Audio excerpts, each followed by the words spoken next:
Hello बच्चों, तो अपने पास जो 2020 के INPHO का जो क्वेश्चन नंबर 4 और 5 था वो अपन डिस्कस कर लेते हैं। क्वेश्चन नंबर 4 अपने पास ये है, एक साउंड वेव का क्वेश्चन है जिसमें डॉपलर इफेक्ट को यूज़ किया हुआ है। ठीक है ना। क्वेश्चन पढ़ते हैं। क्वेश्चन में बोला हुआ है sound source S is performing uniform circular motion with time period T. Time period उसका है टी, तो अपने पास डेफिनेट सी बात है कि ओमेगा अपने पास कितना हो जाएगा, T divide by 2 pi by t, sorry, that will be 2 pi divided by t. ठीक है। It is continuously emitting sound of a fixed frequency f0. Two detectors 1 and 2 are placed somewhere in the same plane as the circular trajectory of the source. The frequency f of the sound received by two detectors is plotted as a function of time t as shown in the figure. ठीक है। The clocks of the two detectors are synchronized. इसका मतलब है कि दोनों clocks हैं जो वो सेम टाइम को फॉलो कर रही हैं। ठीक, तो अपने पास दो डिटेक्टर्स अपन को गिवन है और एक सोर्स है जो कि सर्कुलर पाथ में घूमे जा रहा है। ठीक है, कांस्टेंट एंगुलर वेलोसिटी ओमेगा से। ठीक, और दोनों जो डिटेक्टर हैं उनकी वजह से, या फिर बोले दोनों डिटेक्टर जो डिटेक्ट कर पा रहे हैं साउंड की फ्रीक्वेंसी, उनका ग्राफ बनाया हुआ है। अब इस ग्राफ को अपन ऑब्जर्व करते हैं अच्छे से। ठीक है, तो ग्राफ में डिटेक्टर 1 का ग्राफ जो है वो बड़ा वाला है और डिटेक्टर 2 का जो ग्राफ है वो है अपने पास छोटा वाला। ठीक, तो डिटेक्टर 1 को देखते हैं अपन। तो डिटेक्टर 1 पे अपने पास देखो ये है 0, 10 और यहाँ पे 15, और यहाँ पे जो मैक्सिमम आ रहा है ना, ये मैक्सिमम कितने पे आ रहा है, यहाँ पे टाइम की बात कर रहा हूँ मैं ना, ये आ रहा है अपने पास 15 और एक हो गया 16 सेकंड पे।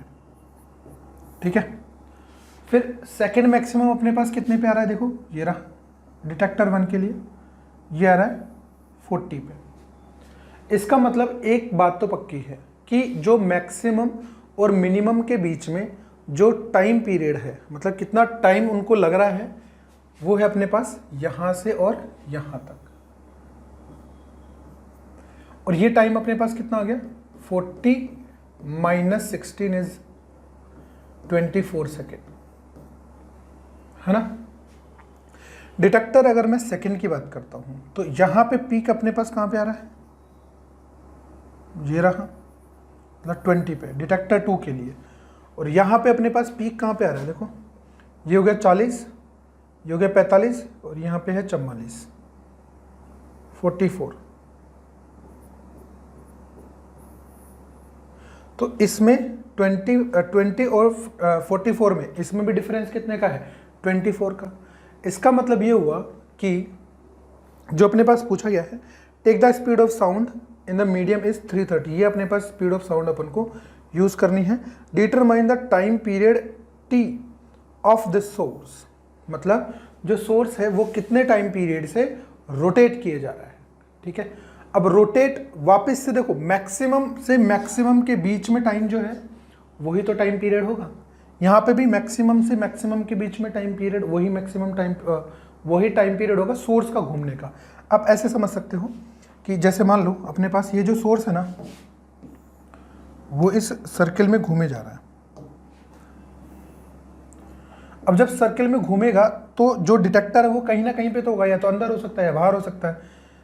लेट्स से कि वो बाहर है ना, बाहर वाले अपन सोर्स के बाहर वाले डिटेक्टर के लिए बात कर लेते हैं, लेट्स से D1 के बारे में।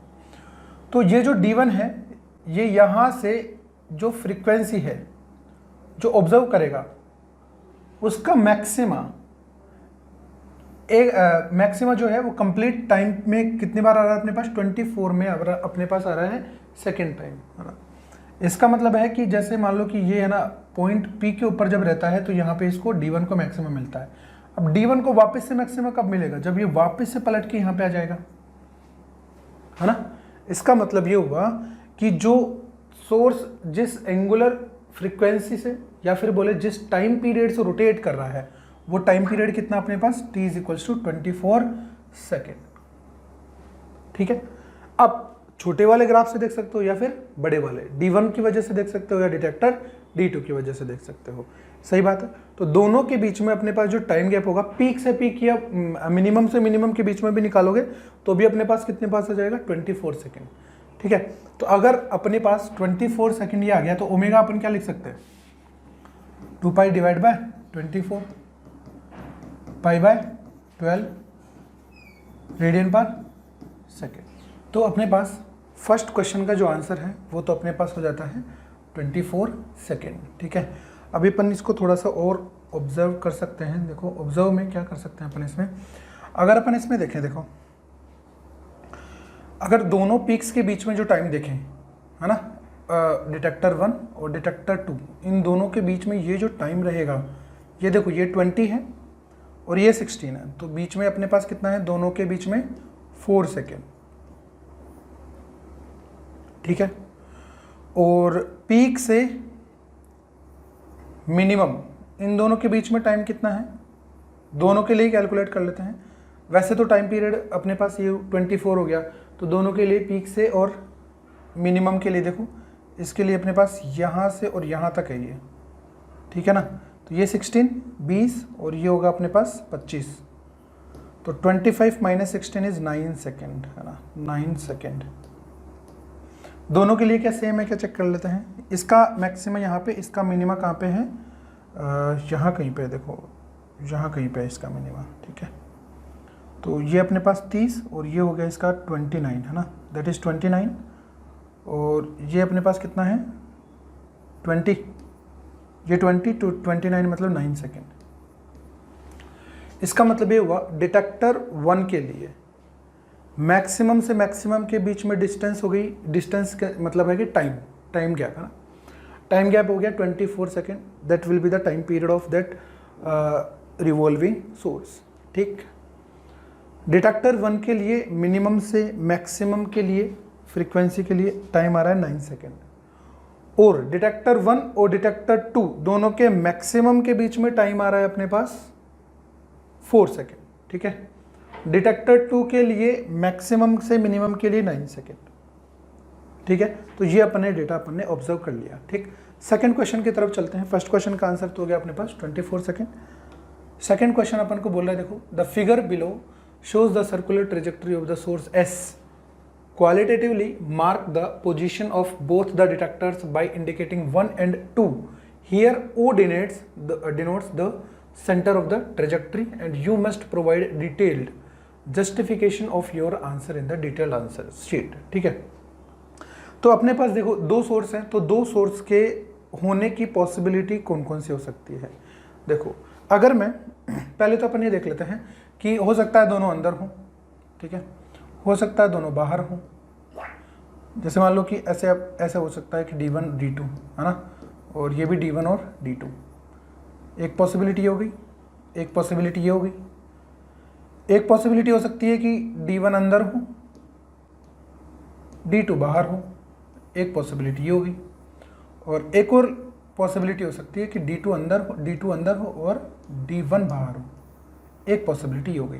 तो अल्टीमेटली अपने पास कितनी पॉसिबिलिटी हो गई, 4 पॉसिबिलिटी हो गई। ठीक है ना, अब 4 में से अपने पास से कौन कौन सी पॉसिबिलिटी कैंसिल आउट हो जाएगी और कौन सी पॉसिबिलिटी रहने वाली है। ठीक है, ये अपन चेक कर लेते हैं।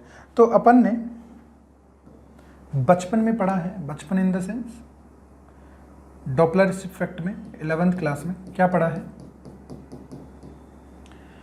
ये अपने पास डिटेक्टर है और मान लो कि ये अपने पास सोर्स है और सोर्स जो है वो v वेलोसिटी से ऐसे जा रहा है किसी एंगल थीटा के ऊपर, and it is emitting the frequency f0, let's say like this, है ना, f0। तो ये जो डिटेक्टर है इसको कितनी फ्रीक्वेंसी ऑब्जर्व होगी। ठीक है,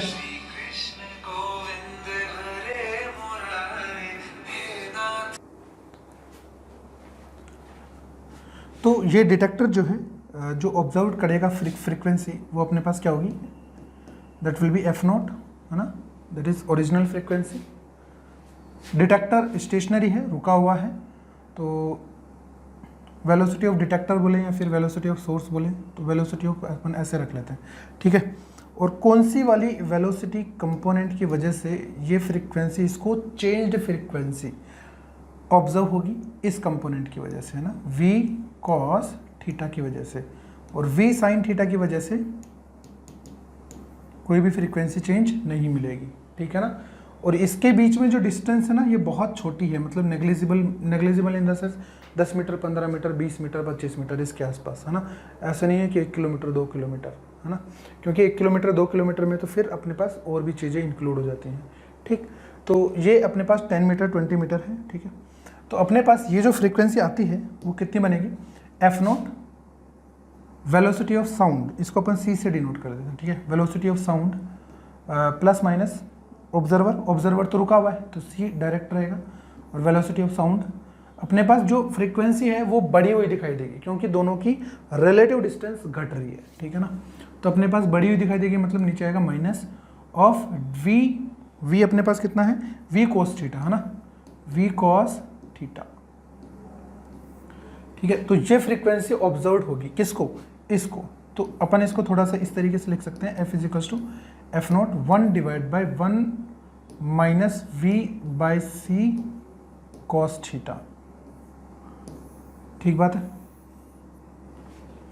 तो इस डिटेक्टर को इस सोर्स की वजह से, इस सोर्स की जो किसी एंगल पे चल रहा है उसकी वजह से इतनी फ्रीक्वेंसी ऑब्जर्व होगी, ठीक है। अगर ये सिमिलरली अगर ये दूर जा रहा होता तो, मतलब मान लो कि ये ऐसे जा रहा होता तो अपने पास क्या आ जाता है यहाँ पे, अगर ऐसे जा रहा होता तो जैसे कि अपने पास इसको f1 बोल देते हैं, ये f2।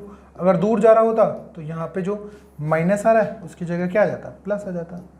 तो v by C cos theta, ठीक है ना। अब इसमें अपने पास जो 4 पॉसिबिलिटी है ना उनमें से अपन कोई भी एक पॉसिबिलिटी ले लेते हैं। मान लेते हैं कि एक डिटेक्टर बाहर है ना, बाहर होगा तो कैसा होगा और अंदर होगा तो कैसा होना चाहिए फ्रीक्वेंसी का डायग्राम, ठीक है ना। तो लेट्स से कि अपने पास जो ऑब्जर्वर है वो बाहर है, ठीक। अगर अपने पास ऑब्जर्वर बाहर होगा ना तो क्या होगा, देखो ये अपने पास ऑब्जर्वर है ना, सॉरी ये तो अपने पास सोर्स हुआ, ठीक। और ये जो सोर्स है ना ये घूम रहा है, अपन को डायग्राम स्ट्रेट लाइन से ही बनाने पड़ेंगे। चलो सेंटर से बना लेते हैं एक बार, ये सेंटर, और ये मान लो अपने पास ऑब्जर्वर है यहाँ कहीं पे, ठीक है।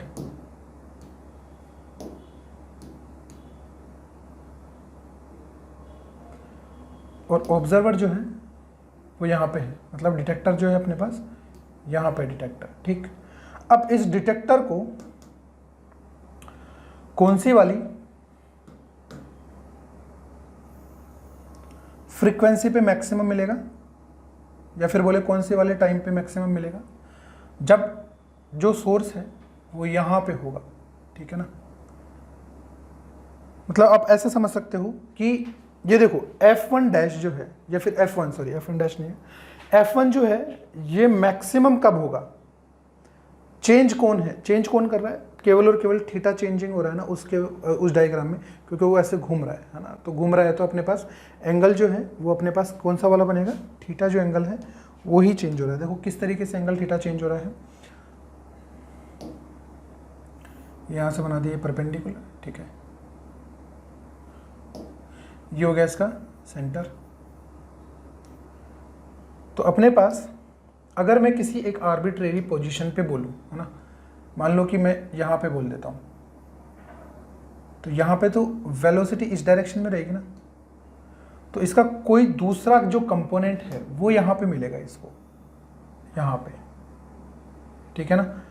ये एंगल जो है, this angle is something different, let's say theta, तो इसका कंपोनेंट इस तरफ आएगा and that is v cos theta. अब इसको फ्रीक्वेंसी जो डिटेक्टेड होगी वो मैक्सिमम कब होगी, जब cos थीटा अपने पास कितना हो जाएगा 90 डिग्री, सॉरी 90 डिग्री नहीं, कितना बन जाएगा अपने पास 0 डिग्री, है ना।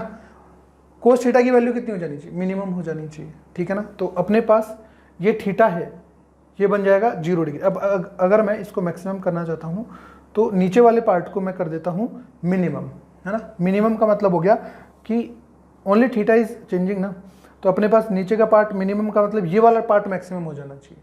और ये वाला पार्ट मैक्सिमम कितना होता है अपने पास, जब थीटा अपने पास 1 हो जाएगा, और थीटा 1 कितने पे होता है अपने पास 0 पे, ठीक है। cos 0 is 1। तो अपने पास जब कोस थीटा हो जाएगा अपने पास 0 डिग्री, तो अपने पास ये पूरी की पूरी जो फ्रीक्वेंसी है that will B maximum. Similarly अपने पास अगर मैं इस वाले के बारे में बात करूं तो अपने पास अगर कोस थीटा की वैल्यू जो है वो मैक्सिमम पे, तो अपने पास फ्रीक्वेंसी मैक्सिमम मिल रही है। अगर मैं मिनिमम बोल देता हूँ -1 180 डिग्री पे, तो अपने पास ये वाली जो फ्रीक्वेंसी है मिनिमम मिल जाएगी अपने पास, ठीक है ना। इसका मतलब क्या हुआ कि मैक्सिमम और मिनिमम जो अपने पास जो ग्राफ में देखा था, ये वाला मैक्सिमम और ये वाला मिनिमम, इन दोनों के बीच में टाइम डिफरेंस कितना है 9 सेकंड का, ठीक है। अगर आप इसको ऑब्जर्व करोगे ना तो जो वेव फॉर्म है वो कंप्लीटली सेम नहीं है। मतलब ऐसा नहीं है कि मिनिमम से मैक्सिमम के बीच में t/2 है और इधर भी t/2 है, ऐसा नहीं है, क्योंकि t तो अपने पास 24 है तो t/2 शुड बी 12, तो यहाँ पे 12 होना चाहिए, 12 इधर होना चाहिए, लेकिन ऐसा नहीं है। मैक्सिमम से मिनिमम के बीच में अपने पास डिस्टेंस टाइम गैप कितना है 9 सेकेंड है, ठीक है। इसका मतलब ये है कि अपने पास मैक्सिमम कहाँ मिलेगा, जब इसकी वेलोसिटी कंप्लीटली इसके डायरेक्शन में रहेगी। यही तो हुआ 0 डिग्री, है ना। तो अपने पास जब आपका जो सोर्स है वो यहाँ पे रहेगा, लेट्स से S1 मैं बोल देता हूँ, या फिर मैं बोलता हूँ हाँ सोर्स की फर्स्ट पोजीशन बोल दो इसको, ठीक है। जब सोर्स यहाँ पे होगा और इसकी डायरेक्शन कंप्लीटली इसकी तरफ होगी, then he will observe the frequency f0 1 divide by 1 minus v/c cos theta. ये cos थीटा जब अपने पास 0 होगा, when theta is equals to 0, तो f विल बी मैक्सिमम, है ना। और ये cos थीटा अपने पास 0 कहाँ पे हो रहा है, यहाँ पे हो रहा है, यहाँ पे थीटा अपने पास 0 बन रहा है इस पोजीशन पे, ठीक है। और 180 कहाँ पे बनेगा, अगर मैं 180 की बात करूँ तो 180 देखो कितने पे बनेगा, 180 बन जाएगा इस तरफ,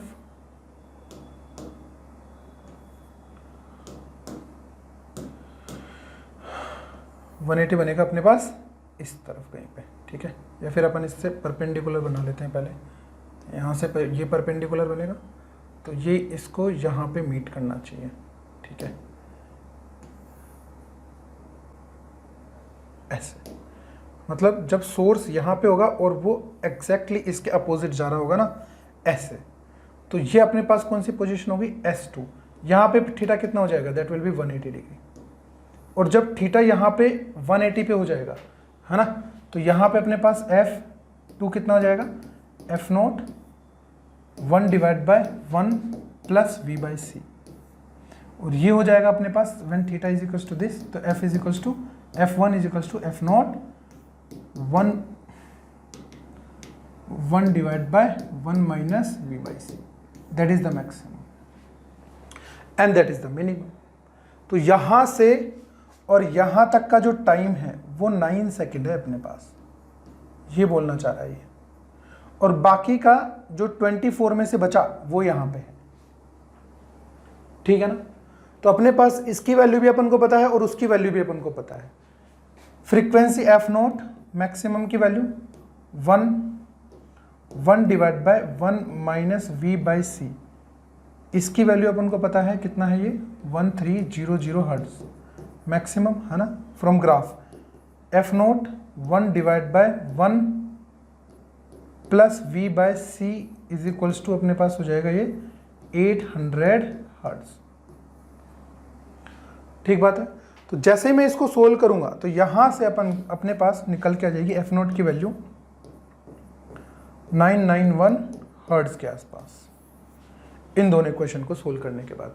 अब ऑब्जर्व करने की बात ये है, गौर करने वाली बात ये है, अपन ने यहाँ पे कौन सा डिटेक्टर माना, D1 या D2, लेट्स से D1 मान लिया मैंने, ठीक है। अब जैसे मैंने D1 माना वैसे का वैसा अपने पास फ्रीक्वेंसी में वेरिएशन D2 में भी आना चाहिए, क्योंकि बाहर कहीं पे भी हो, कहीं पे भी अगर सर्किल के बाहर होगा तो वेरिएशन एग्जैक्टली सेम होना चाहिए। The frequency change is independent from the distance, ठीक है ना। अगर मैं बोल देता हूँ कि let's say that is the distance d, ठीक है, तो ये डिस्टेंस d, स्मॉल d बोल देता है अपन इसको, स्मॉल d। तो इस स्मॉल d से इंडिपेंडेंट है, इसका मतलब है कि डिटेक्टर 1 यहाँ पे हो, वहाँ पे हो, वहाँ पे हो, वहाँ पे हो, डिटेक्टर 2 कहीं पे भी हो आउटसाइड द सर्किल, अपने पास फंक्शन शुड बी सेम और maximum minima will be same. लेकिन ऐसा नहीं है। देखो अपने पास ग्राफ में क्या है, इसका ग्राफ अलग है, इसका ग्राफ अलग है। इसका मतलब ये हुआ कि दोनों के दोनों बाहर तो नहीं है, सही बात है ना। अब इसका मतलब ये हुआ एक अंदर होगा एक बाहर होगा, दैट इज द कंक्लूजन। क्यों? क्योंकि अगर अंदर होगा तो भी वेरिएशन लगभग लगभग सेम रहना चाहिए, है ना, या फिर मैं बोलूँ एग्जैक्टली सेम रहना चाहिए। अगर अपन अंदर वाले के बारे में देखेंगे तो भी अपने पास फ्रीक्वेंसी का वेरिएशन जो है वो सेम ही बनने वाला है, और अगर मैं बाहर देखूंगा तो भी फ्रीक्वेंसी का वेरिएशन सेम बनने वाला है, because it does not depend on the distance from centre. ठीक है, तो अपने पास एक बात तो पक्की होगी, एक अंदर होगा और एक बाहर होगा। ठीक है, तो अपन को पूछा क्या गया था क्वेश्चन में अपन को बोला गया था कि अपन को लोकेशन बतानी है 1 और 2 की। इसका मतलब एक अंदर होगा और एक बाहर हो गया। बाहर वाले के बारे में बात कर ली, अंदर वाले के बारे में बात करते हैं अपन। तो अपने पास जो दूसरा डिटेक्टर है उसे देखने से पहले आप ये भी समझ सकते हो, मतलब ये शायद थोड़ा सा रह गया, जैसे इसमें अपन को v की वैल्यू भी तो नहीं पता, तो v की वैल्यू अपन को कैसे पता लगेगी? अपने पास t की वैल्यू है ना, अपने पास टाइम पीरियड की वैल्यू है, दैट इज 24 सेकेंड। ठीक है ना, तो ओमेगा की वैल्यू अपने पास कितनी हो जाएगी? 2π/t, जो कि अपन ने निकाल ली थी अभी, इतना रेडियन पर सेकेंड। ठीक है ना, ओमेगा अपने पास आ गया, तो what is v? v is nothing but omega capital R, and capital R is the radius of that circle. ठीक है ना, तो अपने पास देखो क्या रेडियस अपन को गिवन है, क्या रेडियस भी अपन को नहीं गिवन। देखो it is continuously emitting A sound in fixed frequency ये, एंड टू डिटेक्टर ये समवेयर इन द सेम। ठीक है, सर्कुलर पाथ की अपन को रेडियस भी नहीं गिवन, कोई बात नहीं है। अपने पास अननोन कितने हैं? देखो कितने अननोन हैं? 2। रेडियस भी अननोन हो गई, ओमेगा अपन को पता है, रेडियस भी अननोन हो गई और एफ नोट भी अननोन हो गई। 2 unknown, 2 equation, we can find both R and omega, R and F nought, sorry, है ना। तो अपने पास v की वैल्यू इस इक्वेशन में पुट कर सकते हैं और इस इक्वेशन में भी पुट कर सकते हैं। ठीक है, तो अपने पास ओमेगा की वैल्यू पता है, c, what is c? c is, जो कि अपन को गिवन है 330 मीटर पर सेकेंड, है ना, ये तो गिवन है, स्पीड ऑफ साउंड 330 मीटर पर सेकेंड, ये अपन को गिवन है। ठीक, तो 2 इक्वेशन 2 नोन, जब जैसे ही मैं इसको सोल्व करूंगा I will get f nought is equal to this much. ठीक, अगर मैं अंदर वाले डिटेक्टर की बात करूं, है ना, दूसरे डिटेक्टर की बात करूं, जैसे ये तो हो गया D1, या फिर दोनों में से कोई एक डिटेक्टर, अब ये कौन सा वाला डिटेक्टर होगा ये अभी अपन चेक करेंगे। देखो अपने पास वापस से अपन सेम फॉर्म बना लेते हैं, है ना, ये अपने पास सर्किल में घूम रहा है। ठीक, और ये अपने पास, अब डिटेक्टर जो A1 था ना, जैसे मान लो कि अपने पास डिटेक्टर जो था वो कहां से आया था अपने पास, ये वो पॉइंट है जहां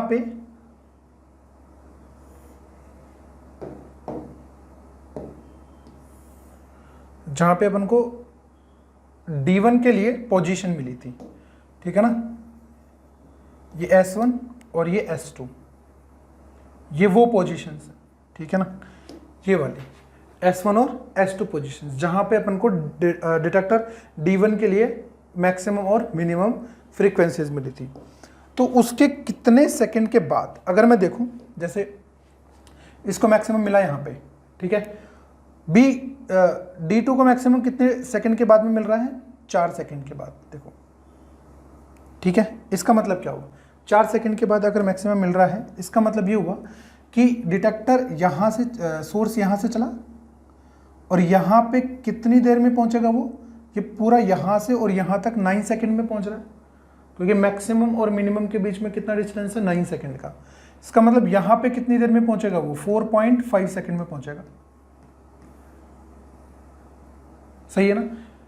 अगर ये यहाँ पे 4.5 सेकंड में पहुँच रहा है, इसका मतलब 4 सेकंड तो पहले ही हो गया। तो डिटेक्टर D2 के लिए जो पोजीशन है वो लेट्स से कि ये अपने पास ये है S3, क्योंकि इसके कितने देर बाद? 4 सेकंड बाद।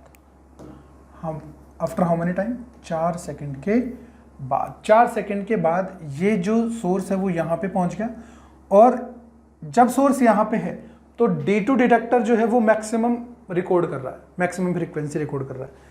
सिमिलरली जब इसके सामने वाला होगा तो मिनिमम फ्रीक्वेंसी रिकॉर्ड करेगा। ठीक है, अब यहाँ पे देखना है, इसके लिए अपने पास डिटेक्टर जो D2 है उसकी पोजीशन यहाँ कहीं पे दिखेगी अपन को, ठीक है ना, इस तरीके से। ये मान लेते हैं अपन पोजीशन हो गई S3 और ये हो गई अपने पास S4। तो अपने पास जो डिटेक्टर है वो बीच में कहीं पे है, मान लो कि कहीं पे भी मान लो, लेट्स से कि वो यहाँ पे हो गया, D2 यहाँ पे है, इसको मिला दिया अपन ने यहाँ से सेंटर से, ये D2 हो गया, ठीक है। अब मैक्सिमम मिनिमम तो जो है वो तो अपने पास अपोजिट डायरेक्शन पे ही मिलेंगे, मतलब यहाँ कहीं पे मिलेंगे, है ना। और जो सोर्स है वो इस टाइम पे कहाँ पे चल रहा होगा, इधर से और इस तरफ चल रहा होगा कहीं पे, किस वेलोसिटी से, v वेलोसिटी से। ये एंगल मान लेते हैं अपन कुछ एंगल फाई है, ठीक है। और ऑब्वियस सी बात है कि ये एंगल तो अपने पास थीटा ही होगा, और तो ये अपने पास हो जाएगा 90 - फाई। अब इस वेलोसिटी का कंपोनेंट इधर आना चाहिए, वो कंपोनेंट ही तो इसको, सॉरी इस तरफ नहीं, अपन ने थोड़ा सा गड़बड़ बना दिया। ये एंगल जो फाई है ये किससे बनेगा, ये एंगल जो फाई है वो यहाँ कहीं से बनना चाहिए, देखो कहाँ से, यहाँ से, इस तरीके से, है ना। ये एंगल फाई बनना चाहिए,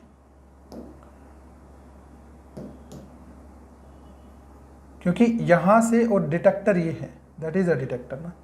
तो ये एंगल अपने पास कितना है, जैसे दिस एंगल इज फाई। अगर ये एंगल फाई है तो अपने पास ये वाला जो एंगल है,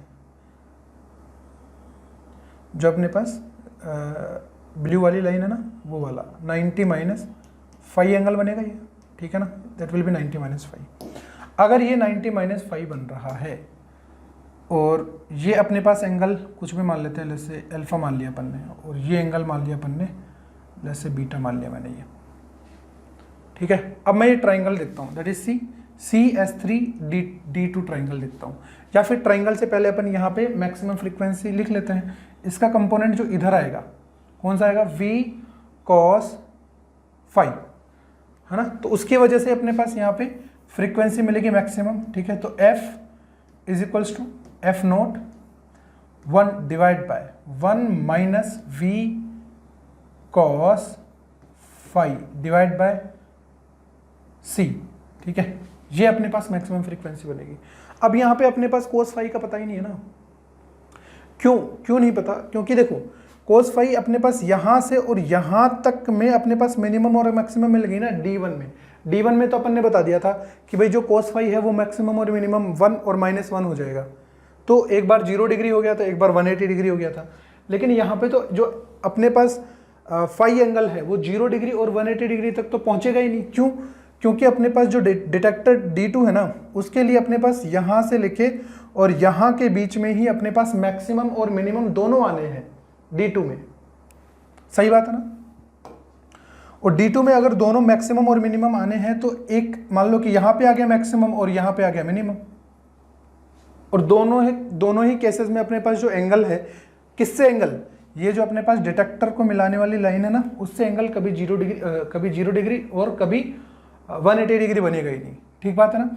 आप इसको कहीं पे भी रख लो, ये जो एंगल है कभी भी ना 0 बनेगा ना 180 डिग्री बनेगा। ठीक बात है। बाहर क्यों नहीं हो सकता, क्योंकि दोनों का ग्राफ का वेरिएशन अलग अलग है। अंदर होगा, इस वजह से अपने पास यहाँ पे 0 डिग्री और 180 डिग्री नहीं हो सकता फाई। तो अपन किसके रेस्पेक्ट में देखेंगे कि मैक्सिमम और मिनिमम होगा। लेट्स से कि यहाँ से और यहाँ तक की जो डिस्टेंस है ना, यहाँ से कहाँ तक की, C से D2 की जो डिस्टेंस है वो अपन मान लेते हैं। लेट्स से ये अपने पास डिस्टेंस कितनी है, B है, और इसकी रेडियस तो R होगी। और R कहाँ से निकालेंगे, जो अपन ने पहले इक्वेशन देखी थी 2, वहाँ से अपन R निकाल सकते हैं। तो अपन इस ट्राइंगल के अंदर देखते हैं। ठीक है।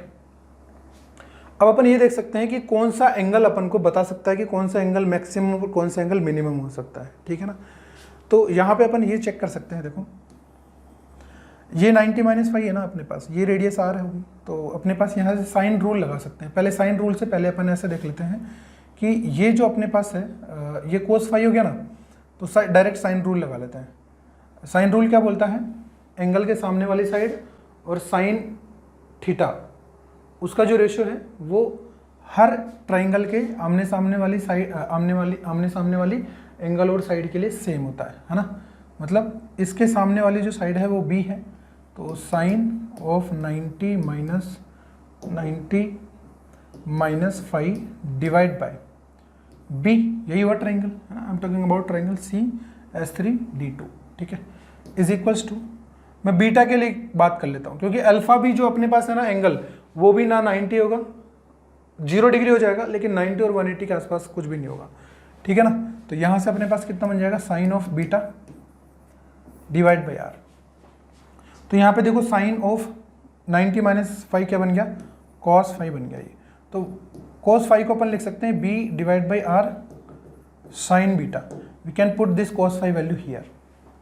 तो f की वैल्यू अपने पास देखो कितनी आ जाएगी, f की वैल्यू आ जाएगी f0 1 divide by 1 minus v by c b by R sine beta. अब इसको मैक्सिमम और मिनिमम करना है। तो यहाँ पे अपन को अब ये चेक कर सकते हैं कि अपने पास जो बीटा है ना वो मैक्सिमम मिनिमम कितना बनेगा, है ना। अगर मैं यहाँ पे देखो बीटा देखता हूँ, है ना, यहाँ पे बीटा ये बन रहा है ना एंगल, अगर मैं इस लाइन को यहाँ से मिलाता हूँ, ठीक है, तो ये एंगल कुछ 90 डिग्री से कम बनेगा, और जैसे जैसे ये इधर आता जाएगा वैसे वैसे ये एंगल जो है वो ऐसे बढ़ता जाएगा। देखो यहाँ पे कहीं पे 90 बन जाएगा, फिर और बढ़ता जाएगा बढ़ता जाएगा बढ़ता जाएगा 180 270, फिर वापस से ये एंगल यहाँ तक ही अपन को करना है ना, यहाँ तक बन जाएगा अपने पास।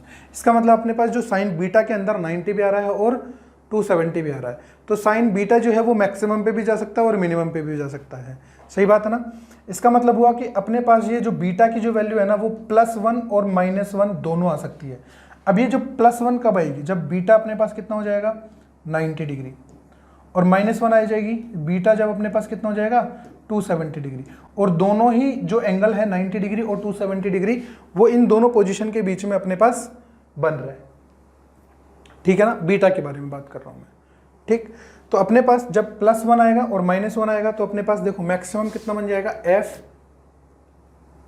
f d2 max that is equal to f0 1 divide by 1 minus v b divide by CR, और f d2 minimum f0 1 divide by 1 plus VB divide by CR।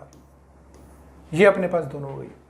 क्या इन दोनों की वैल्यूज पता है, नहीं पता, ठीक है, निकाल सकते हैं, बिल्कुल निकाल सकते हैं, ठीक है। तो अपने पास पता क्या करना है अपन को, क्या B पता है अपन को, B भी नहीं पता, है ना। तो अपन पोजीशंस तो बता सकते हैं, ठीक है, एक अपने पास अंदर होगा और एक होगा अपने पास बाहर, ठीक। तो अपने पास R की वैल्यू पता है ना, R की वैल्यू पता है, तो ये मैक्सिमम कब हो रहा है, ये मैक्सिमम हो रहा है जब ये एंगल बन जा रहा है 90 डिग्री। तो R अपन को पता है ये एंगल 90 डिग्री पे मैक्सिमम हो रहा है, ठीक है। तो अपने पास B वहाँ से अपन पता कर सकते हैं, ठीक बात है, और B पता लग जाएगा तो अपने पास ये वाली जो मैक्सिमम और मिनिमम फ्रीक्वेंसीज है वो भी पता लग जाएगी अपन को, ठीक बात है ना। तो इस तरीके से अपन इसका 1 और 2 का सॉल्यूशन देख सकते हैं, A और B का। C देखते हैं, C अपन को क्या बोल रहा है, C बोल रहा है ऑब्टेन द फ्रीक्वेंसी f0, जो कि अपन ने पहले निकाल ली 991 हर्ट्ज, ठीक है। देखो ये अपने पास लास्ट क्वेश्चन है, क्वेश्चन नंबर अपने पास 5 है, और क्वेश्चन में देखो क्या बोला हुआ है, क्वेश्चन में बोला हुआ है the following is the top view of N assembly kept on a smooth horizontal table. मतलब ये जो पूरा कार्यक्रम है, जो डायग्राम है, जिसमें कि एक रोड है, एक स्ट्रिंग है ना, और एक अपने पास रिजिड सपोर्ट है, ये पूरा कंप्लीट जो अरेंजमेंट है वो एक टेबल पे बनाया हुआ है इस तरीके से, ठीक है। इसका मतलब जो ग्रेविटेशनल फोर्स लग रहा होगा वो इनटू द बोर्ड लग रहा होगा, इनटू द बोर्ड मतलब ऐसे अगर मैं ऊपर से देखूंगा इसको तो नीचे की तरफ, ठीक है। बोला हुआ है ए मासलेस इन एक्सटेंसिबल, है ना, वर्ड्स पे अपन को फोकस करना है, इन एक्सटेंसिबल है स्ट्रिंग, ठीक है ना। A massless inextensible string of length d lies with one end fixed while the other end is attached to one end of a uniform rod of length L, ठीक है। The system is initially at rest with the rod aligned along the x-axis and the string attached stretched, string is stretched मतलब string जो है वो अपने पास थोड़ी सी भी ढीली नहीं है ना, कंप्लीटली स्ट्रेच्ड है ना, और टेंशन जीरो है। इस टाइम पे टेंशन इसका जीरो ही रहेगा है ना, क्योंकि इसको खींचने वाला कोई है नहीं फोर्स, ठीक है। String stretched to its natural length at an angle with the negative Y axis, जो कि अपन को ये गिवन है थीटा, और इसमें कोस थीटा की वैल्यू देखो अपन को गिवन है that cos theta is equals to 1/3, तो अपन साइन थीटा और टेन थीटा वगैरह सब कुछ निकाल पाएंगे ना। At a certain instant a bullet of the same mass m as the rod and negligible dimensions is fired horizontally along the positive y direction, मतलब ऊपर की तरफ ऐसे फायर किया गया है and the bullet hits the rod at its right end with a velocity of v naught, इसकी initial velocity given है v naught and gets lodged मतलब चिपक जाती है, ठीक है ना, इसके अंदर चिपक जाती है या फिर बोले इसके अंदर थोड़ी सी अंदर धस जाती है और वो रुक जाती है with respect to that rod. In it the impact being nearly instantaneous, what is the tension T in the string immediately after the impact, assume the string doesn't break, ठीक है ना, मतलब जो स्ट्रिंग की ब्रेकिंग स्ट्रेंथ है वो काफ़ी अच्छी खासी है, ठीक है, स्ट्रिंग ब्रेक नहीं होती है। अब जो अपन को डायग्राम में बोला हुआ है वो अपन ने समझ लिया है, अब होगा क्या देखो। चलो अगर मान लो कि ये स्ट्रिंग यहाँ पे बंधी हुई नहीं होती तो क्या होता है ना, पहले अपन वो समझ लेते हैं। सेंटर ऑफ मास अपने पास रोड का ये रहा, ठीक है, रोड इनिशियली रुकी हुई है, ठीक है। अगर ये यहाँ पे बंधी नहीं रहती और ये अपने पास जैसे ये यहाँ पे m मास है ना, यहाँ पे देखो ये मास m और ये मास भी कितना हो गया m, किसका, बुलेट का, दोनों का मास m और m दे रखा है, ठीक है। तो इन दोनों का जो सिस्टम का सेंटर ऑफ मास अपने पास कहाँ पे रहेगा, that will be the centre of मास, है ना। अब जैसे ये इसको चिपकेगी है ना, अभी स्ट्रिंग अपने पास यहाँ पे है ही नहीं है ना, तो ये कैसे चलता, ये आगे ऊपर की तरफ चलता इस तरफ वेलोसिटी ऑफ सेंटर ऑफ मास से, और ऐसे घूमने लग जाता ये किसी ओमेगा से, ठीक है ना, किसके अबाउट घूमता, सेंटर ऑफ मास के अबाउट घूमता। अगर ये घूमता तो इसका ये वाला जो एंड है वो इस इधर नीचे की तरफ आता, ये वाला जो एंड है वो इस तरफ आता नीचे की तरफ।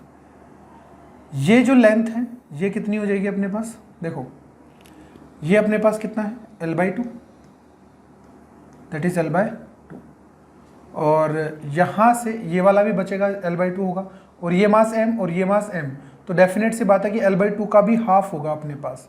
अगर मैं इस डिस्टेंस के बारे में बात करूँ तो दैट विल बी l/4, है ना, l/2 का half that will B l/4, तो अपने पास यहाँ से यहाँ तक की डिस्टेंस होगी 3l/4, ठीक है। इसका मतलब है कि अगर ये स्ट्रिंग यहाँ पे बंधी हुई नहीं होती तो और ये ओमेगा से घूमता v सेंटर ऑफ मास, तो ये कितने से घूम रहा होता, ओमेगा 3l/4। तो अगर मैं इस एंड को देखूं तो ये जो एंड है नीचे की तरफ आता ना ऐसे, लेकिन अगर ये एंड नीचे की तरफ आता, अब आप ऐसे अज्यूम करके देखो कि स्ट्रिंग यहाँ पे बंधी हुई है, ठीक है। अब अगर स्ट्रिंग यहाँ पे बंधी हुई है तो स्ट्रिंग यहाँ पे आ जाती, अगर यहाँ पे स्ट्रिंग रहती तो, है ना, क्योंकि ये एंड तो नीचे की तरफ आता, तो स्ट्रिंग किधर आ जाती, नीचे आ जाती। लेकिन बोला क्या गया है, इनएक्सटेंसिबल है, इसका मतलब है कि स्ट्रिंग की लेंथ इंक्रीज तो नहीं होगी, है ना। तो स्ट्रिंग की लेंथ अगर इंक्रीज नहीं होगी तो स्ट्रिंग जो है कौन सी वेलोसिटी को ख़त्म कर देगी, जो इसके अलोंग होगी, ये वेलोसिटी अपने पास आएगी नहीं इसकी। तो वेलोसिटी कौन सी आएगी, वेलोसिटी अपने पास आएगी जो कि इसके परपेंडिकुलर होगी। परपेंडिकुलर मतलब है कि स्ट्रिंग की जो लेंथ है इट विल नॉट चेंज, ठीक है ना। इसका मतलब है कि ये जो एंड है कोलिजन के बाद, ये डेफिनेट सी बात है कि ये इधर ही आएगा, लेट्स से वेलोसिटी v से आ रहा है ये इधर, ठीक बात है। ये वेलोसिटी होगी क्या, ये वेलोसिटी नहीं होगी, है ना, क्योंकि ये वेलोसिटी स्ट्रिंग होने ही नहीं देगी, और ना ही ये वेलोसिटी होगी, ठीक है। तो अपने पास देखो यहाँ पे ये जो वेलोसिटी है वो केवल और केवल इसके परपेंडिकुलर डायरेक्शन में रहने वाली है अपने पास, ठीक है ना, 90 डिग्री पे। मतलब this string can rotate like this, मतलब ये जो पॉइंट होगा ना ये इस पॉइंट के अबाउट सर्कुलर पाथ पे मूव करेगा, है ना, क्योंकि स्ट्रिंग की लेंथ बढ़ ही नहीं सकती और ये स्ट्रिंग की लेंथ दे रखी है अपन को, ठीक है ना। अब यहाँ पे देखो जो टेंशन होगा वो कौन सी डायरेक्शन में क्रिएट होगा अपने पास, इस डायरेक्शन में टेंशन क्रिएट होगा स्ट्रिंग के along, that will be the tension direction. यहाँ पे टेंशन इस तरीके से जनरेट होगा। तो ये टेंशन क्या करेगा, ये टेंशन जो जनरेट होगा ये लीनियर मोमेंटम को कंजर्व रहने ही नहीं देगा, ठीक बात है ना। तो अपने पास जो इसके परपेंडिकुलर डायरेक्शन है ना, केवल और केवल उसी डायरेक्शन में पूरे सिस्टम का जो लीनियर मोमेंटम है दैट विल बी कंजर्व्ड। सही बात है। अब परपेंडिकुलर डायरेक्शन कौन सी है, जिस डायरेक्शन में v है। तो अपन सबसे पहले क्या करते हैं, इस टेंशन के परपेंडिकुलर डायरेक्शन में अपन क्या कर लेते हैं, लीनियर मोमेंटम को कंजर्व कर लेते हैं। तो लीनियर मोमेंटम को कंजर्व करने से पहले अपन कुछ एंगल्स पता कर लेते हैं कि एंगल कौन कौन से कितने कितने होंगे। ये एंगल अपने पास थीटा गिवन है, ठीक है, और इसको अगर मैं थोड़ा सा ऊपर की तरफ बढ़ा देता हूँ तो that will also be theta, है ना, that will also be theta. और ये इसकी वेलोसिटी अपने पास तरफ है ना, तो इसको मैं थोड़ा सा अगर आगे बढ़ा दूँ कुछ इस तरीके से, तो अपने पास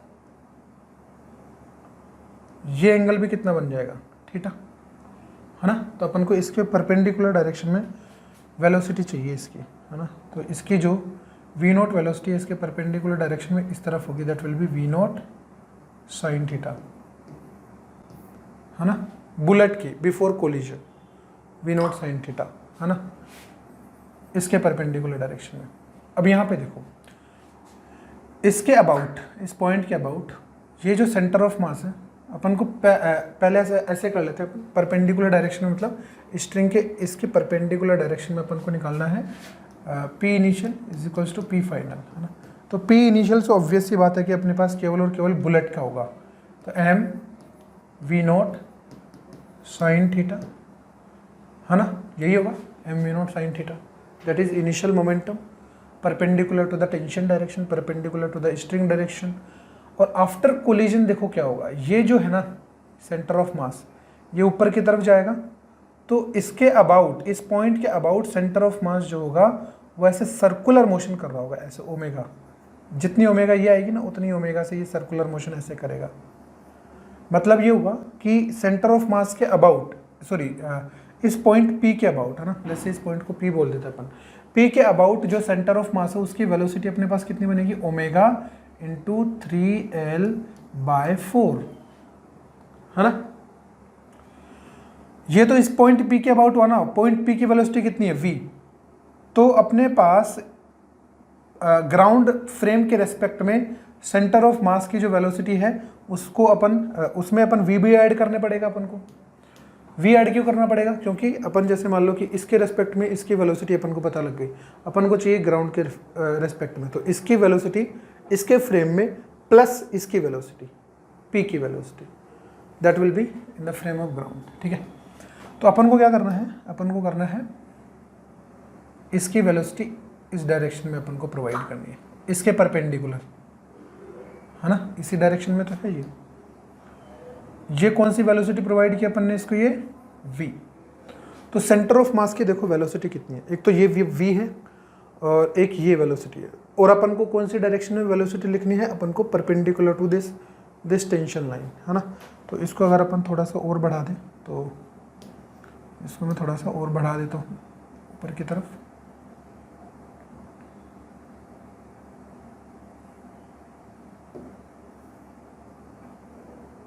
चलो ऊपर ऐसे कर लेते, दूसरी लाइन बना लेते हैं अपन, दूसरी लाइन बना लेते हैं अपन ऊपर से, जो कि इसके परपेंडिकुलर है, थोड़ी सी इसके परपेंडिकुलर, ठीक है, मतलब इसके पैरेलल हो जाए इस तरीके से, ठीक। तो अपने पास इस सेंटर ऑफ मास के ऊपर अपन ने ये वेलोसिटी इसको प्रोवाइड कर दी v, जो कि ये वेलोसिटी यहाँ पे, और इसका ये एंगल कितना बनेगा अपने पास, देखो ये एंगल अपने पास कितना है, ये एंगल तो थीटा ही बन रहा है, ठीक है। तो इसकी डायरेक्शन में अगर मैं बनाऊंगा, ऐसे बनाऊंगा, तो that will be theta angle. तो इसका कंपोनेंट इधर, ये अपने पास किधर आएगा, V C M sine theta, ठीक है ना। तो अल्टीमेटली इसके परपेंडिकुलर डायरेक्शन में, इस लाइन टेंशन के परपेंडिकुलर डायरेक्शन में जो वेलोसिटी का कंपोनेंट होगा, या फिर बोले जो वेलोसिटी होगी सेंटर ऑफ मास की, that will be V C M sine theta minus V, यही होगा। तो यहाँ पे अपन क्या लिख पाएंगे, देखो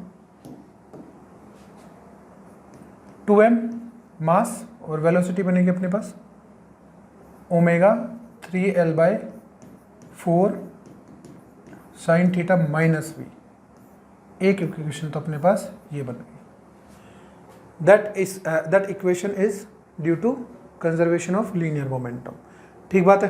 अब अपन को ये देखना है कि अपने पास एंगुलर मोमेंटम भी लगा पाएंगे या नहीं लगा पाएंगे। तो एंगुलर मोमेंटम अपन उस पॉइंट के अबाउट लगा पाएंगे जिस पॉइंट के अबाउट अपने पास टॉर्क जीरो आएगा, ठीक बात है ना। तो टॉर्क जीरो कौन से पॉइंट के अबाउट आ रहा है, देखो ये पॉइंट पी को अगर अपन ध्यान से ऑब्जर्व करें तो पॉइंट पी पे ही अपने पास टेंशन लग रही है। अगर मैं इस स्मॉल एम और इस स्मॉल एम मास को मिला के क्या मान लेता हूँ मैं, सिस्टम मान लूँ। अगर ये दोनों मिलके सिस्टम है तो अपने पास ये जो टेंशन है उसका टॉर्क इस पॉइंट पी के अबाउट जीरो आएगा, सही बात है ना। टेंशन के अलावा कोई भी फोर्स नहीं है एक्सटर्नल, ठीक है, बाकी नेट फोर्स कंप्लीटली जीरो ही होगा। तो ये टेंशन के जिस पॉइंट के अबाउट अपने पास टेंशन का टॉर्क जीरो आएगा, उस पॉइंट के अबाउट अपन क्या कर देते हैं, एंगुलर मोमेंटम कंजर्व कर देते हैं, ठीक है। तो एंगुलर मोमेंटम अपन को इनिशियल और फाइनल कंजर्व करना है, ठीक है। तो अपने पास एक इक्वेशन तो आ गई। एंगुलर मोमेंटम कंजर्वेशन के लिए क्या करते हैं अपन, L initial is equals to L final about point P, P point के अबाउट कर पाएंगे, ठीक है। तो एल इनिशियल देखो कितना होगा, इनिशियल में केवल और केवल बुलेट चल रही है वी नोट वेलोसिटी से इधर, ये पॉइंट पी है, तो एम वी और लेंथ कितनी है परपेंडिकुलर एल। तो इनिशियल एंगुलर मोमेंटम कितना हो जाएगा, M V nought L, that is initial angular momentum. Final angular momentum निकालना है। तो फाइनल एंगुलर मोमेंटम अपने पास क्या होगा, एक तो I C M into omega plus M V C M into R, R मतलब परपेंडिकुलर डिस्टेंस, ठीक है ना। तो अपने पास देखो आई सी एम कितना हो जाएगा, moment of inertia of centre of mass, moment of inertia about centre of mass, not centre of मास। तो ये सेंटर ऑफ मास है, तो अपने पास जो सेंटर ऑफ मास के अबाउट मोमेंट ऑफ इनर्शिया आएगा, एक तो रोड का आएगा और एक इस पॉइंट मास बुलेट का आएगा, ठीक है ना। तो अपने पास देखो आई ऑफ सेंटर ऑफ मास कितना आएगा, रोड का सेंटर मास खुद के सेंटर ऑफ मास के अबाउट आता है ml square divide by 12 plus ये इसका खुद का सेंटर हो गया, यहाँ से यहाँ तक कितने डिस्टेंस है अपने पास, m l/4 का होल स्क्वायर, ठीक है। ये तो अपने पास रोड का हो गया about centre of mass, plus इस पॉइंट मास का भी तो आएगा m l/4 का होल स्क्वायर। तो ये हो गया अपने पास ICM। ओमेगा अपने पास, ओमेगा को रहने दो, है ना। और यहाँ पे अपने पास देखो क्या आएगा, m VCM, VCM अपने पास कितना है, ये रहा देखो m 3l/4, m 3l/4 और r अपने पास कितना बनेगा, दैट इज 3l/4, ठीक है। तो अपन को अच्छा इसके पास दो वेलोसिटी बनेगी ना, जो वेलोसिटी ऑफ सेंटर ऑफ मास होगी ना यहाँ पे, ये वेलोसिटी ये ग्राउंड फ्रेम में अपने पास है ना। तो ओमेगा l/4 डिवाइड बाई 4 ये वेलोसिटी तो अपने पास इस पॉइंट P के फ्रेम में है ना। तो अपन को इस वेलोसिटी का कंपोनेंट लेना पड़ेगा, किस वेलोसिटी का, इस वेलोसिटी का, इसके अबाउट इधर ये एंगल थीटा है और ये 90 माइनस थीटा है, तो ये भी 90 माइनस थीटा होगा। इसका कंपोनेंट इधर कितना जाएगा, v साइन थीटा, ठीक है। तो देखो इस इक्वेशन को अपन यहाँ पे लिखते हैं, कैसे बनेगी equation, that equation will be m v नॉट l is equals to I centre of mass अपने पास कितना आ गया, ये रहा देखो ml स्क्वायर बाई 12 इसको अगर अपन सोल्व करना चाहें तो ml² प्लस ml² / 16 और ml² / 16, तो ml² / 8 बनेगा। तो 8 दूनी 16, 8 तिया 24, है ना, तो 24 और यहाँ पे आ जाएगा 2 + 3 ml²। ये हो गया सेंटर ऑफ मास के about moment of inertia omega. Omega अपन को ओमेगा ही रखना है, प्लस m कितना हो गया यहाँ पे 2m, है ना, m की जगह मतलब 2m होगा ना, ये मास तो 2m ही रहेगा ये, ठीक। और वेलोसिटी ऑफ सेंटर ऑफ मास, एक तो वेलोसिटी अपने पास 3L/4 ओमेगा, ये तो ऊपर की तरफ है इस तरफ, और नीचे की तरफ ये जो v sin थीटा है ना अपने पास, v sin थीटा, और परपेंडिकुलर डिस्टेंस कितनी है वहाँ से 3L/4। तो अपने पास इक्वेशन नंबर 1 और इक्वेशन नंबर 2 आ गई है, ठीक है। तो इक्वेशन नंबर 1 तो अपने पास ये है, ठीक है, और इक्वेशन नंबर 2 अपने पास ये है। तो इक्वेशन नंबर 1 और इक्वेशन नंबर 2 में अपने पास कौन कौन सी चीज़ अननोन है।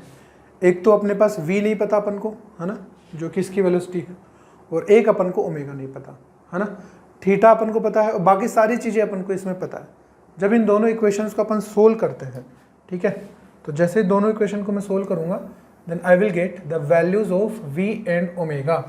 तो अपने पास जो ओमेगा की वैल्यू आ जाती है, ये आ जाती है अपने पास v0/L एंड, और जो अपने पास v की वैल्यू आ जाती है दैट इज v0/3√2, ठीक है।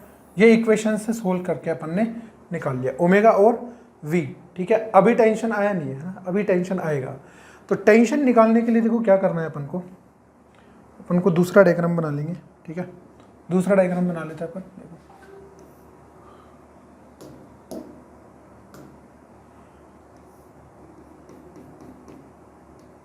ये अपने पास स्ट्रिंग है, ठीक है, और ये अपने पास रोड है जिसकी लेंथ अपने पास दे रखी है L, ठीक, और ये अपने पास एंगल गिवन है थीटा, ठीक।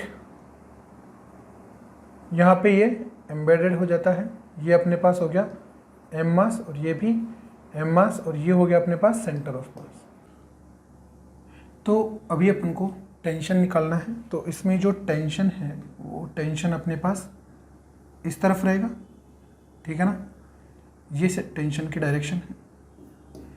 तो अगर मैं मास को और रोड को एक सिस्टम मान लेता हूँ, ठीक है ना, तो अपने पास जो सिस्टम है उसके ऊपर नेट फोर्स कितना आ रहा है, नेट फोर्स केवल और केवल ये टेंशन T के बराबर आ रहा है, ठीक है ना। तो अपने पास जो सेंटर ऑफ मास है, उस सेंटर ऑफ मास का जो एक्सेलरेशन होगा वो टेंशन की डायरेक्शन में ही रहेगा, ठीक है ना। Acceleration of centre of mass is equals to net force divide by total mass that is 2m। तो ये acceleration of centre of mass हो जाएगा, सही बात है ना। और जो अपने पास ये रोड है, ये रोड जो है ये अपने पास घूम रही है, किस डायरेक्शन में घूम रही है, ये कुछ इस तरीके से घूम रही है। तो ये अपने पास इसका ओमेगा ऐसे हो गया था। तो अगर मैं सेंटर ऑफ मास के अबाउट देखूं तो ये जो टेंशन है ये क्या इसमें टॉर्क जनरेट करेगा, बिल्कुल करेगा। तो अपने पास इसकी डायरेक्शन में ये अपने पास एंगल कितना है, ये थीटा है, तो डेफिनेट सी बात है कि ये भी अपने पास थीटा होगा। तो इस तरफ अपने पास कितना आएगा t cos थीटा, ठीक है ना। और ये अपने पास है सेंटर ऑफ मास, और ये अपने पास हो गया ओमेगा, ठीक। अगर ये टेंशन इस तरफ है तो टेंशन की वजह से जो अपने पास एंगुलर एक्सेलरेशन होगा अल्फा वो इस तरफ आएगा, सेंटर ऑफ मास के अबाउट अल्फा इस तरफ आएगा, ठीक है ना। अब इस अल्फा को अपन कैसे निकाल पाएंगे, alpha is equals to tension का अपने पास t cos थीटा वाला केवल और केवल अपने पास कंपोनेंट का टॉर्क आएगा, t sin थीटा जो है वो तो अपने पास सेंटर ऑफ मास से ही पास कर रहा है, तो torque is equals to I alpha, है ना, torque is equals to I centre of mass alpha, यही निकालना है अपन को। तो टॉर्क अपने पास कितना हो गया t cos theta multiply perpendicular distance अभी अपन ने निकाली थी, ये कितना है 3L/4, ठीक है ना। तो ये अपने पास हो गया 3L/4 is equals to I centre of mass अभी अपन ने निकाला था, सेंटर ऑफ मास के अबाउट ये रहा, कहाँ गया, ये रहा, 3 और 5 ml² डिवाइड बाय 24 है ना, तो that is 5 ml² divide by 24 and alpha. ठीक है, तो यहाँ से अपने पास जो अल्फा है ये अपने पास देखो कितना आ जाता है, ये आ जाएगा 4 6 चौक 24 6, और यहाँ पे हो जाएगा अपने पास 6 3 18, और एक एल से एक एल कैंसिल हो गया ये है ना, तो ये हो गया 18 t cos theta divide by 5 ml।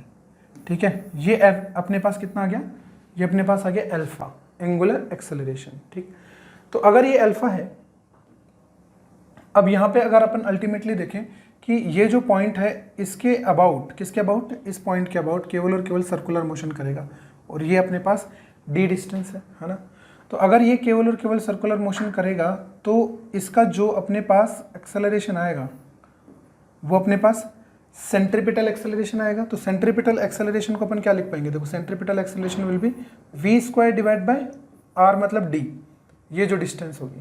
ठीक है, और ये सेंट्रीपिटल एक्सेलरेशन होगा, ये किस किस के बराबर होगा, देखो अपने पास इसका एक्सेलरेशन अल्फा ये हो गया, तो इस डायरेक्शन में अपने पास कितना आएगा, देखो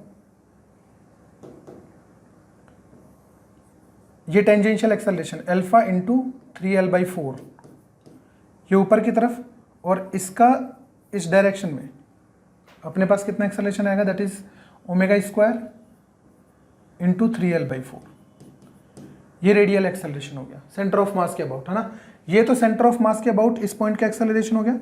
अब ग्राउंड के रेस्पेक्ट में देखना है तो एक्सेलरेशन ऑफ सेंटर ऑफ मास इसमें ऐड और कर देंगे, तो इस पॉइंट का अल्टीमेटली एक्सेलरेशन जो होगा किसकी डायरेक्शन में, इसकी डायरेक्शन में, इस पॉइंट लेस से ओ पॉइंट के डायरेक्शन में, तो अपने पास ये v² डिवाइड बाई डी के बराबर हो जाना चाहिए। तो अपने पास यहाँ पे एक्सेलरेशन निकालने के लिए देखो क्या कर पाएंगे अपन, इसके अलावा अपन को क्या निकालना है, एक्सेलरेशन लिखना है। ठीक है ना, तो अपने पास देखो ये तो हो गया 3ω² 3l/4, तो इसका कंपोनेंट ये अगर अपने पास थीटा है तो डेफिनेट सी बात है कि ये भी अपने पास थीटा ही बनेगा, और ये बनेगा अपने पास 90 माइनस थीटा।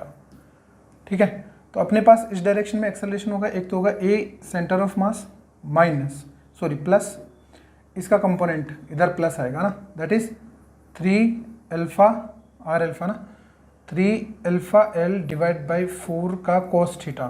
ठीक, और इसका कंपोनेंट जो इधर आएगा दैट इज 3ω² l/4 और साइन थीटा।